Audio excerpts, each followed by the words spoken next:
Hey guys, my name is Brian Skinny from secretsofsushi.com, and in this video, I'm going to show you guys how to make the California roll.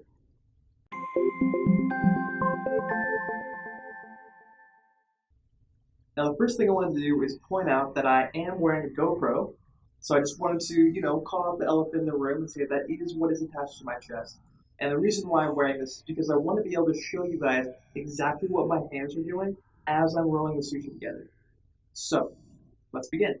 To make the California roll, you want to make sure you're using half a sheet of nori, and you want to make sure that the rough side of the nori is facing up, smooth side is facing down, and you want to get your hands slightly wet. And we're going to be putting 2/3 of a cup of rice on the top here. You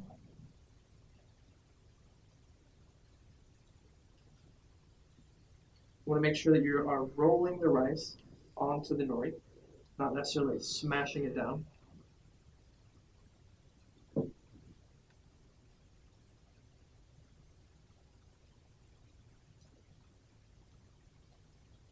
Like so.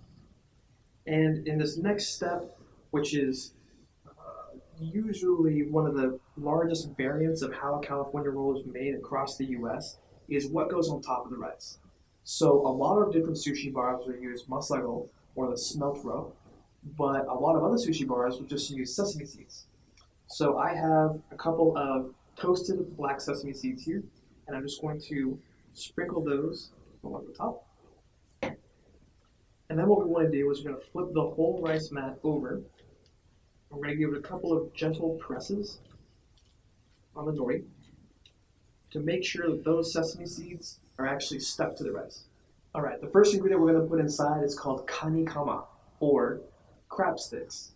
And traditionally in the California roll, they would use real crab.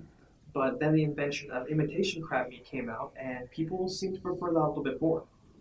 So what I'm going to do is put 2 sticks of crab meat in the center. The second ingredient I'm going to use is cucumber. So I've got a couple pieces of sliced cucumber here, and I'm going to lay on the far side of the crab sticks. And the third ingredient is going to be avocado. So you want to place just a couple of pieces of avocado along the center. And you want to try to make sure that your ingredients are as consistent as possible throughout the entire roll. And as a pro tip, I always put my squishy ingredients on the side closest to me. So in this instance, the softest ingredient is going to be the avocado, obviously.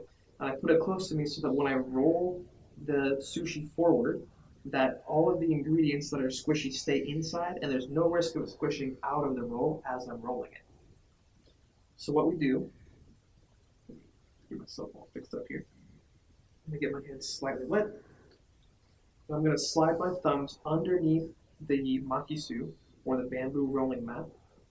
And I'm going to use the rest of my fingers to hold the ingredients in place as I push my thumbs towards my fingers. And this is where it's going to get kind of tricky because you're going to lose sight of what's going on for just a brief moment. And what you want to do is make sure that this edge of the rice and the seaweed meets this edge of the seaweed. So while holding those ingredients in place, I'm just going to roll it through until it meets. Now you'll notice that the makisu is wrapped all the way around at this point. And if I open it up just barely, you can see that it's touching the other side. So what I want to do is I'm going to apply some pressure and squeeze it kind of back towards me, roll it back towards me a little bit. And what that's going to do is compress all the ingredients together and make sure that we are in fact still a good ways away from the edge of the nori. Now what we want to do is we're going to continue that rolling process out, and again give it another gentle squeeze, gentle press, and then we have our roll. Now something that I like to do is that if you'll notice whenever you do that, it's kind of a 1-2 movement, and that makes the roll very square. So one thing that I like to show my students is to how to prevent square sushi, which is another video that I did earlier. But I'll show you guys the technique again here. So what you do is you place the makisu over the roll, and you want to use your offhand to hold the bottom of the roll. Since I'm right-handed, my left hand is going to be my offhand. I'm going to hold on to the bottom of the mat, and I'm going to spread my fingers really wide apart on my right hand. And so I'm going to hold it in one place, or hold the bottom, while I roll the top back. And you can repeat this process a few times, and that will give you your California roll.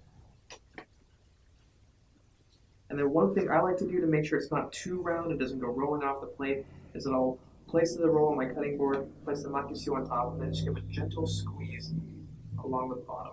That way the top part of the roll is still curved, the bottom part of the roll is now a little bit more round. So to finish this tutorial off, what you guys are going to do is simply cut the roll into 8 pieces. So you're going to grab your sharp knife. This is my yanagiba.